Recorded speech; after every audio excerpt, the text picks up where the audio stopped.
today's class I would like to continue the topic assessment. So we are discussing regarding the, in last class we have discussed regarding the assessment introduction and its importance, what is the purpose and what are all the principles that were involved in the assessment, and we have checked the assessment of knowledge. Now I would like to,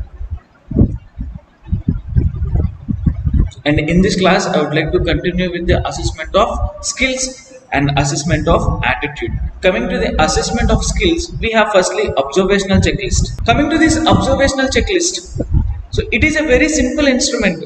So you guys have attended the class teachings, you have attended the seminars. So during your seminars, the teacher is given a form of checklist. So what the teacher will do, depending upon the values, depending upon the points that were listed down in the checklist, we will keep the tick mark. So how is your presentation, how is your appearance, how is the class coordination, how is your time management, whether it is accordingly or not, whether you have met the criteria of definition or not, whether you have met the criteria of purposes or not, whether your teaching is correct or not, how is your language, what is the way of your attitude while you're teaching. Everything will come under those teaching evaluation forms. In such a way, the observational checklist also consists of those same points, not the same ones, depending upon the situation, depending upon the need of assessment. We are keeping set of checklist, set of points that were involved in the checklist, and we will go accordingly. So here a checklist, it is a very simple instrument. So it is consisting of prepare list of expected items of performance or attributes which are checked by the evaluator during the presence or absence. So as we are saying, you can see here in the picture, when you have done accordingly, we will keep tick mark. If you are not done accordingly, we will keep into mark. So this is a checklist. This is an observational checklist. So here the examinee or the person who is observing you is the observer, and you will become an observing object there. Coming to the characteristics of checklist, here you can observe one respondent at one time, and you can clearly specify the characters of the behavior that to be observed. Means, as you are observing only one person is teaching in front of 40 to 50 students, you can observe him clearly. You will not concentrate on the other person. So you can observe him very in a keen manner, and you can evaluate him in great method. Coming to the second point, you can clearly specify the characteristics of a behavior to the observed. Means what has to be observed in a particular person, they were already listed down, so you won't focus on the remaining things. You will just focus whether the person is meeting the needs that were listed out in the checklist or not. For example, you want to observe the attitude of a person, you will just check the attitude of a person, but you won't go to other things. For example, if you want to check the appearance of the person, at a time you will see what is the appearance of the person, what is the way of presentation, but you won't go to other things. So here you can clearly specify the characteristics. Nextly, whoever the person who is observing the other person, he has to be trained. The teachers, before observing a student, or the teacher or any kind of person before observing a particular thing, they has to be trained how to observe, when to observe, and where to take the key points. So this one is the other point in the checklist. Nextly, use the checklist only when you are interested in calculating a particular characteristics. Whenever you are interested, whenever you would like to take the point, then only you should use the checklist. Before starting the seminar itself, or before starting the class, or before starting the procedure, you should not go, and you should not keep accordingly. So these are some of the characteristics of checklist. Coming to the advantages and disadvantages of this checklist. Coming to the advantages here, so they will allow inter-individual comparisons, and they provide a simple method to record observation, because already everything was printed down in the paper that has given to you. What you need to do, you need to just tick mark them. You need to evaluate them whether the person has met or not. So if he is meeting, you will keep an tick mark. If he is not meeting, you will keep an into mark. So the person will lose the marks. Actually, they are adaptable to subject matter areas. Means you can just clearly prepare a checklist based on the subject, but not going to the outer aspect of the subject. So this is one of the advantages, and they are very helpful in evaluating the procedure work. So whenever you are doing a procedure, for example, you are doing a bed making, simple bed making. So I'll have the simple checklist. So what is your appearance, first of all? What is your approach to the patient? How you have managed the patient? How you have convinced the patient to change the bed sheet? and how you are changing the bed sheet, whether you are maintaining the body mechanics, whether the mitten corner is correct or not, whether it is appropriate, whether you are using the appropriate technique or not, you are doing this, whether you are doing aseptic methods or not, we will check everything. So we will check in a clear manner what is the procedure work, whether you are going accordingly, you are going step by step or not. So we will meet. So if you are going step by step, again they will go for tick mark. If you are not going, they will keep an into and you will lose the marks. So this is one of the advantages of this checklist, and we have decreased it decreases the mainly chances of error in the observation. Next, we are coming to the disadvantages. So it do not indicate the quality of performance. We might miss it. So if a person who is doing average, if you are convinced with him, you will keep tick mark, and the person who has done a above average, for them also will keep tick mark. So the quality of the performance is not known here. Nextly, only limited components can be evaluated. So we'll prepare a checklist. So according to the checklist only we'll go. If you miss something, we cannot bring. If you add something also, we cannot bring into the evaluation part. Nextly, it has limited use in qualitative observation. So quantitatively we can see whether the quantity has come or not, but qualitatively we cannot see here. And checklists are very not easy to prepare. Checklists are not easy to prepare. So these are some of the advantages and disadvantages of observational checklist. Coming to the rating scale. So everyone know what is a rating scale. So it is a term that is used to express your opinion or judgment regarding some point of performance of a person or an objective or a situation or a characteristic here. So here the rating scale, if it refers with a scale of opinion. So as we are seeing here, if you are doing good, you will be given like 70 marks. If you are doing very good, 80, excellent, 90. If you are doing like beyond the excellence, they will give you 100 marks here. So if you are doing bad, 0, very bad, 0, bad 10, above average, average, good, very good, happy. In such a way you can go for the rating scale. So here rating scale is referring the amount of performance you have done. Based on the amount of performance you have done, they are giving the rating scale here. For example, they are giving the rating scale here. For example, if any person in the class, if they have done below average, so we will give them the marks like 30. If they have done above average, we will give the marks like 50. So what we are using here, we are using accordingly. So coming based on the rating, based on the thing that they have done, based on the value that they are doing, we are giving the marks them here. So the rating scale, it refers to the scale with a set of opinion. It is describing varying degree of dimensions of attitude or phenomena that is being observed. So it could be a 3-point, it could be a 5-point, or it could be a 7-point rating scale. So I think you understood what is a rating scale here. Coming to the types of rating scale. So we have graphic rating scale, we have descriptive rating scale, and also we have numerical rating scale. In graphic rating scale, what you are doing, you are keeping the points here. You are using a graph. Based on the graph, whether he has met the quality or not. If he is not meeting the quality, we will keep him in the low quantity aspect. If he is meeting, we will bring him to the high quality aspect. So you are drawing a graphic scale there. So firstly, we have discussed regarding graphic scale. Now we'll see what is a descriptive rating scale. In descriptive rating scale, we are checking, for example, we have checked the clinical level of performance. We have taken the names. So we have kept whether they are active, very active, moderately active, or passive. So Ankit, if the level of clinical performance is very active, I'll keep him a tick mark in very active. If Rajesh is moderately active, I'll keep moderately. If Preeti is like passively active, we'll keep passively active. And again, coming to the Shubha, if he is active, I'll keep an active. So in such a way, I'm describing the level of performance here. This is a descriptive scale. Coming to the numerical scale, for example, you have pain. So based on the facial value, so pain scale, what we are doing, the level of pain we are seeing 0.5 or 7 or 8 or even the 10. So worst possible pain to no pain. If the person is not experiencing any pain, you will keep the numerical value 0. If the person is experiencing moderate, you will keep like 4. Severe you will keep like 8, very severe you will keep like 10. So this is the rating scale. We have graphic rating scale, descriptive rating scale, and numerical rating scale. Hope you are understanding.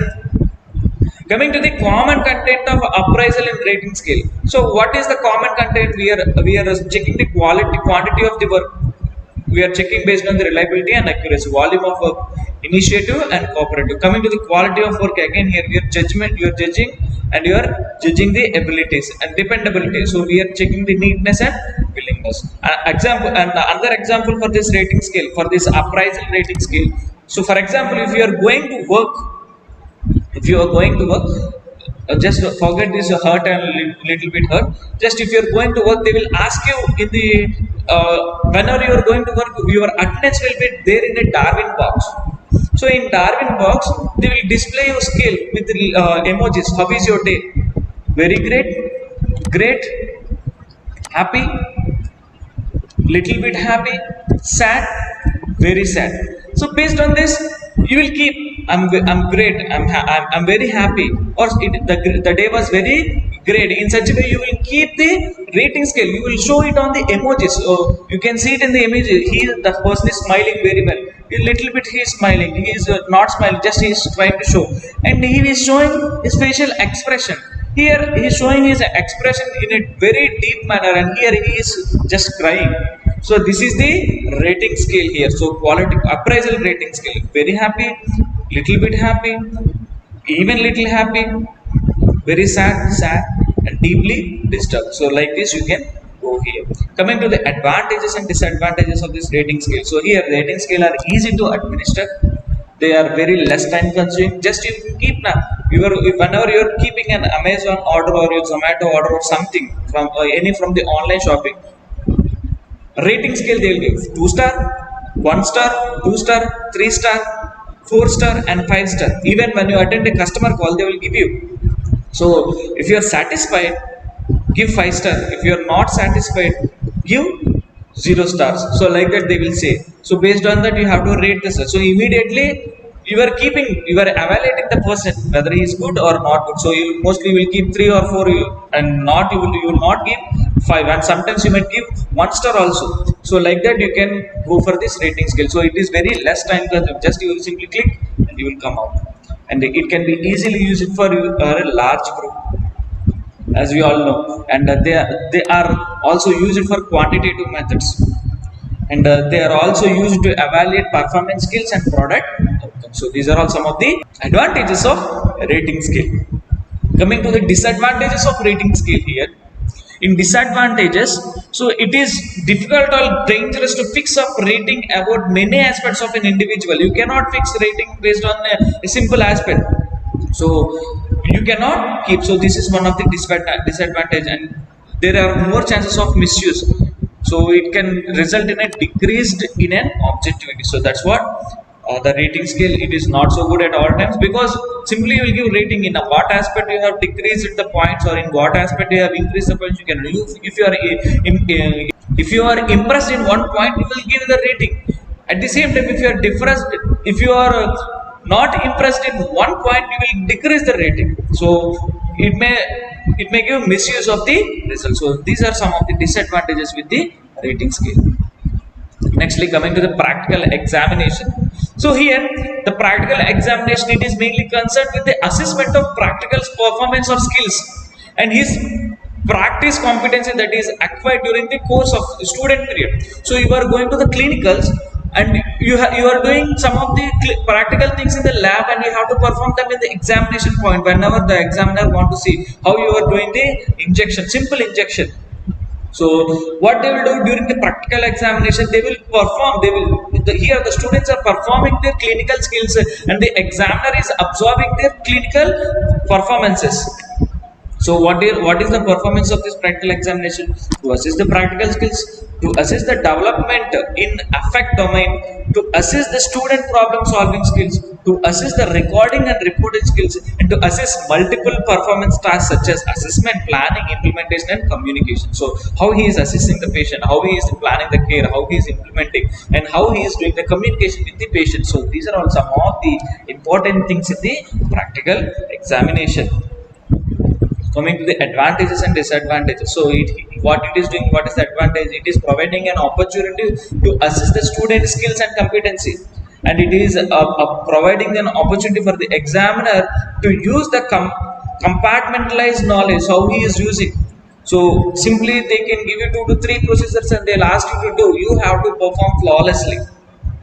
Nextly, here the examiner, he is also getting an opportunity to assess the communication as well as interpersonal skills, how he is using his skills to display himself, to talk with the patient, to convince the patient. So everything will come under this practical examination. So these are all some of the advantages. Nextly, coming to the disadvantages, it is not considered as an objective method of assessment. First thing, it is a time-consuming process. If, for example, if I ask you to do 3 procedures, but making, bed bath, and nail care, you have to do these 3 things at a time.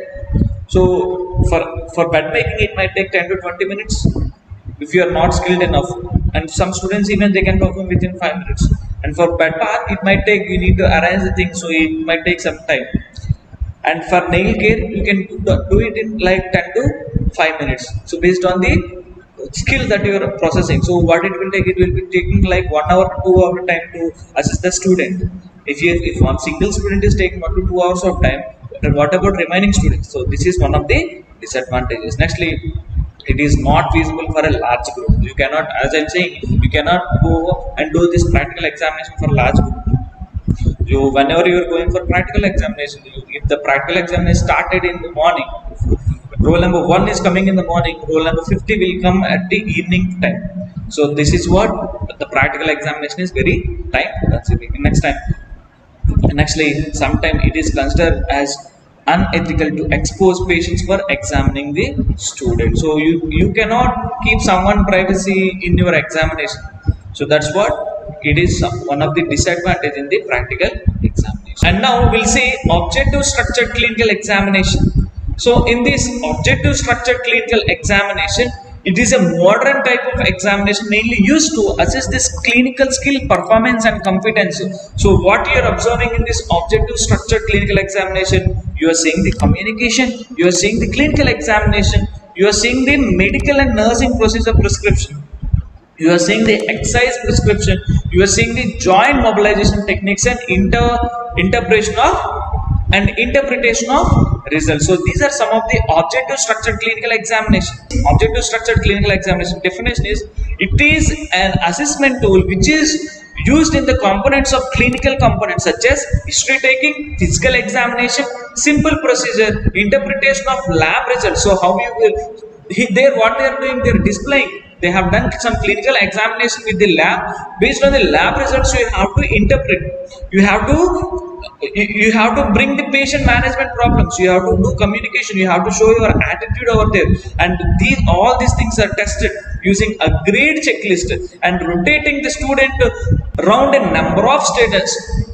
And here, what you are doing, you are rotating the student around a number of stations, some of which have observers with checklists. So in this objective structured clinical examination, what they will do, they will keep set of stations. So here in one station they will check what is the level of history taking. In one station they will check what is the physical examination techniques that you are using. In one station they will see what all the simple procedures. In next station they will see interpretation of lab results. In next station means here the observers are sitting in a station wise. So what you have to do, you have to go from one station to another station, another station to another station. There the observer will have a checklist, and based on the things that you are performing, the observer will give marks for you. So here in this objective structured clinical examination, mainly the practical skills are assessed during the nursing, using this OSCE. So they will check the interpersonal skills as I have discussed. They'll check the history take, physical examination and mental examination, health assessment, decision making and clinical problem solving, interpretation of clinical findings, nextly management of clinical situations, patient education and acting safely in urgent clinical situation, and basic advanced nursing care procedure practice. So all these are the things that were assessed using this objective structured clinical examination. So in this objective clinical structured examination, as I am saying, how they will organize means, here in this OSCE examination, it consists of nearly 10 to 15 stations. So each station requires about 4 to 5 minutes. When a student is passing through the stations, they have to spend about 4 to 5 minutes. So the number of students and time spent on each station may vary based on the need of evaluation. For example, if you want to take history taking, it will take some time.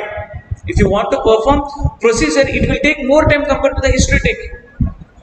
And if the examiner wants to assess the communication, it will take some more time. So in such a way, here the station, based on the station, the time may vary. Based on the need of evaluation, the time may vary. So all stations, they should be capable of being completed in the same time, and the students are rotated throughout all students and have to move from next station at a signal. Means all students have to move to the next station at the signal. Means here what it is doing, when a person is completing one station work, again the person has to shift to another station. In such a way, all the students has to rotate from one station to another station. For example, if first person is starting at first station, he has to come to the second station, and second person will come to first, and the first person will come to second. So in such a way, you can see when he is sitting here, the examiner will observe him. From here he will come to here, and this person will come here. So it is like a rotatory manner.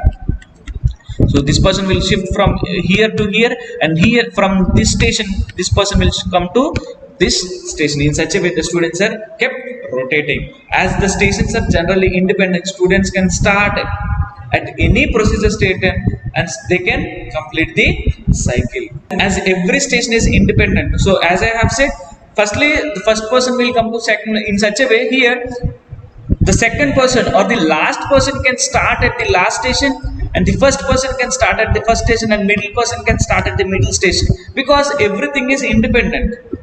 But it is not possible all times, but sometimes you can go for different stations based on the need. But usually they will go step by step. So using 15 stations of 4 minutes each, 15 students can complete examination within 1 hour if they are going for independent stations. So in such a way, they will organize this OSCE, means objective structured clinical examination. We have remaining points also. Each student is designed to test the competence of clinical competence, and at sometimes at procedure station, students are given tasks to perform. They are given tasks to perform on the student or the patients, or sometimes simulators. So here the observers, they will check based on the agreed checklist, and they will keep the student rating scale, or they will give the marks based on their performance. And at other stations called response stations, students are responded to questions of objective type of, or interpret data, or record their findings of previous procedure stations. So these are some of the things that were involved in the OSCE. Coming to the advantages and disadvantages of this clinical examination. So here, more valid than the traditional approach of clinical examination. Examiner can decide in advance what is to be tested. Examiner can have better control on the content. It is more reliable, and the use of checklist by examiner, and the checklist can be used by the examination, and the checklist, they can be used by the examiners. Coming to the disadvantages, student knowledge and skills are tested in the compartments. Here, demanding for both examiner and patients can be increased. Examiners are required to pay close attention to the students when they are repeating the same tasks. So here, whenever you are watching the same thing for twice or thrice, you will lose the interest. So for examiner, they has to pay close attention, and maintaining the same uniform difficulty at all time, it is not possible. So these are some of the disadvantages. So with this, we have completed the assessment of clinical skills. So in next class, in next part, I would like to discuss you the assessment of clinical attitude. So in attitude, we will have Likert scale, and we have semantic differential scale. Thanks so much for watching. If you like the content, please like, share and subscribe the channel, and if you have any queries, please drop them in the comment box. Thank you so much. Thanks for watching. Please like, share and subscribe the channel.